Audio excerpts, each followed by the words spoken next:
More than a quarter of Americans now claim no religious affiliation. That's according to the Pew Research Center. The long-term trends show a picture of decline in religion, including a downturn in the share of Americans who describe themselves as Christians. Christianity has been declining in total population percentage in America. And that starting in 2019, a year before the pandemic, America was losing as many as 1,000 churches a year. We become a culture that doesn't need God as much as we think we do. So the question is, my friend, why is this happening?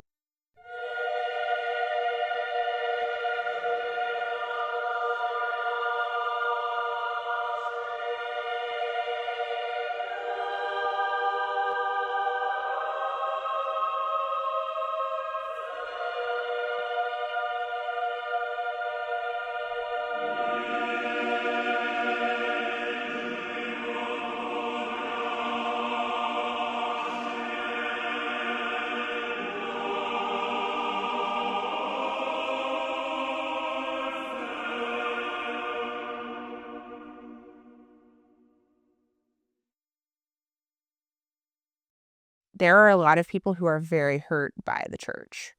I think, unfortunately, that there is a lot of the church as a whole that is still very old school and conservative, very biblical in nature, as in like this is what we were told is how to live in Christ.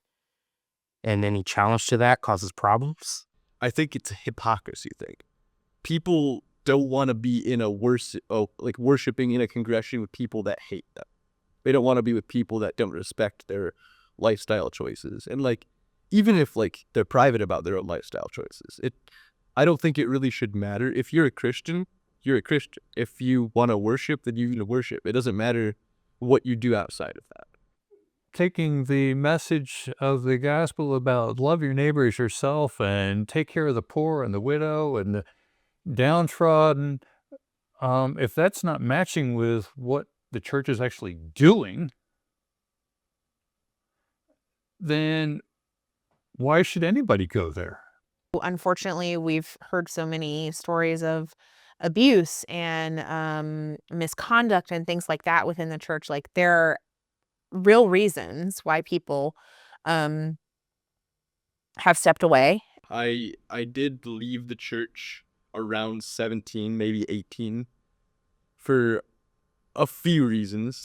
I come from a family of abuse. There was a lot of physical and mental and a lot of other types of abuse that was going on in my family. And it was one of those things where I was just kind of tired of the hypocrisy, because it's meant to be love your neighbor, love everyone, sacrifice your well-being for God. I was tired of that hypocrisy, and I was tired of a lot of other things in my life at the same time. And there was the nail in the coffin for me was I left the abusive situation, but I was still going to church. And the church essentially pushed me out. They were telling me I should go back to the abusive situation. I shouldn't abandon family, and family's all that I have. And I almost killed myself the day before I went into church. So it just wasn't a good time per se. And I definitely didn't want to go back for a while. I became an atheistic person just kind of out of spite.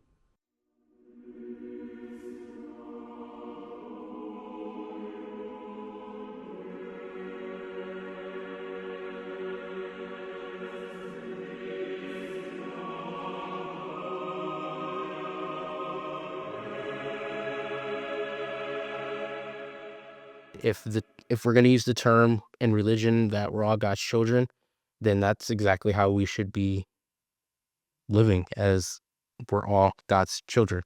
Doesn't matter what you look like, doesn't matter who you love, doesn't matter how you identify. If we're all God's children, then we're all God's children. I don't think there's any other way to go about that. How can you say one thing as a Christian and say, well, I love and I want to love all these people, but then you turn around and you're condemning people because of who they love? You've got major denominations that recognize LGBTQ, allow them in pastoral leadership. By the same token, you have other congregations where they still teach that that's an abominable sin, totally ignoring the fact that it's never called a sin in the Bible. I think it ultimately goes back to what I said about the old school mentality that churches can have of this is what we believe and it's the only way. There are a number of reasons that individuals decide to leave the church. I think that part of that is competing loyalties, other activities. On the flip side, though, we are seeing that there are a lot of changes in church where people are being welcomed and finding places at home in churches where they never have before.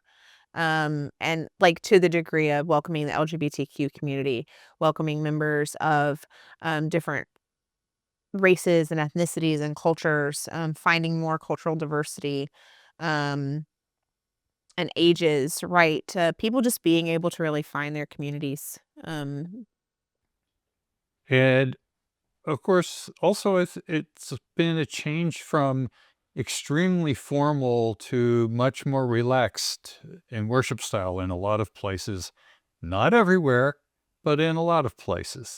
There's still a lot of churches around that are very formal. And in some ways, that's really good. And in other ways, maybe we've lost a little bit.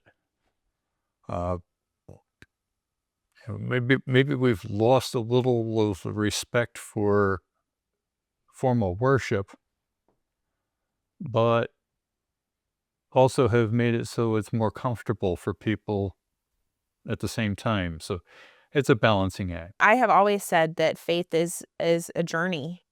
And sometimes people find something that fits more in line with where they are in their life and their values.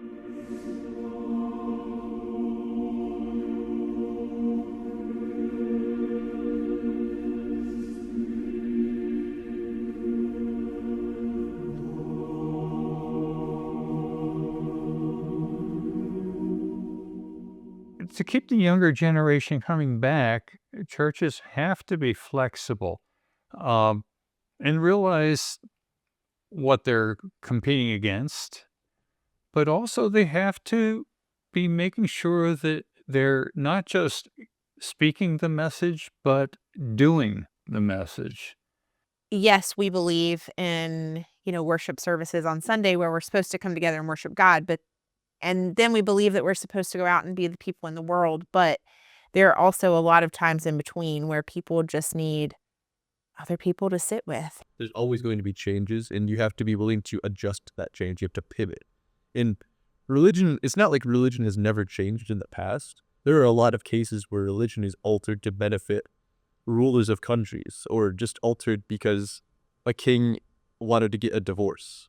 So, they can alter it in negative ways, so therefore the church can be altered in positive ways. And I really think that's what needs to happen to get people back in church, back in those pews.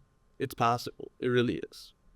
You talk to most Gen Zers about why they're not in church, and they say, well, church is nothing but hypocrites. They tell you that you're supposed to love your neighbors yourself, but then they're excluding people for doing this or that kind of lifestyle. Unfortunately, the church is really, really, really,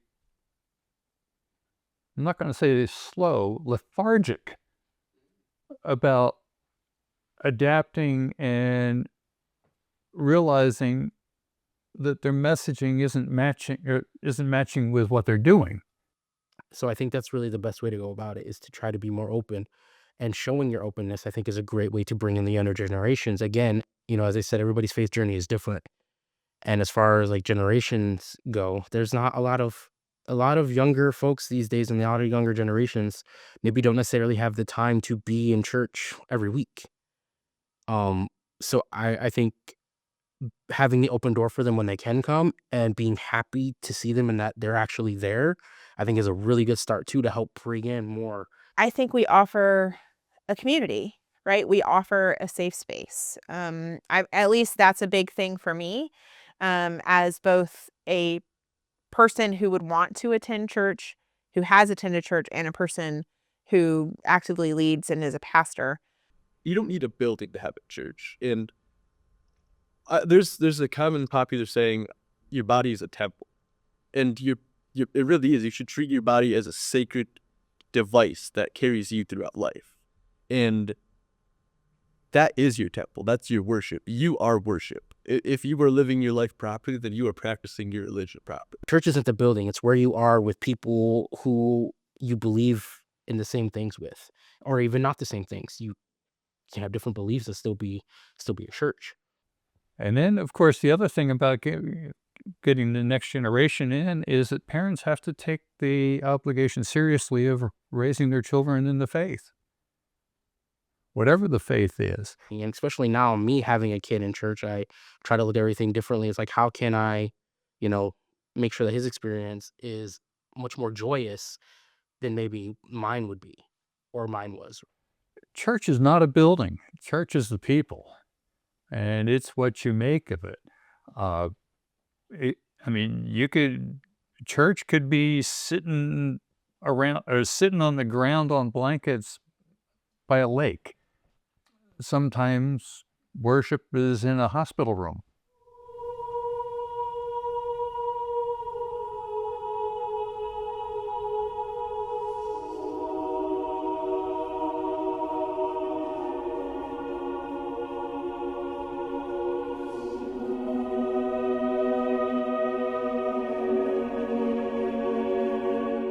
COVID changed a lot for churches. And the pandemic really showed us that streaming and online services are so vital. Kirkridge, where I was pastor at the time, adapted very quickly, but that was because we were already set up to be streaming our worship services online. So all it meant was that a couple of us got together and recorded the worship services and then kept putting them out online. In the church that I'm serving now, that we actually have people who join us from states away. Them still being able to get that when they can't physically be in the building, I think that's very crucial. And I think churches having to do that only helped. And I think if churches continue to move like that, it will help, because in my opinion, a church isn't a building.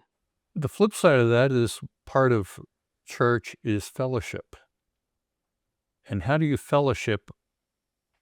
How are you included in the fellowship of the church if you're just watching it on the screen?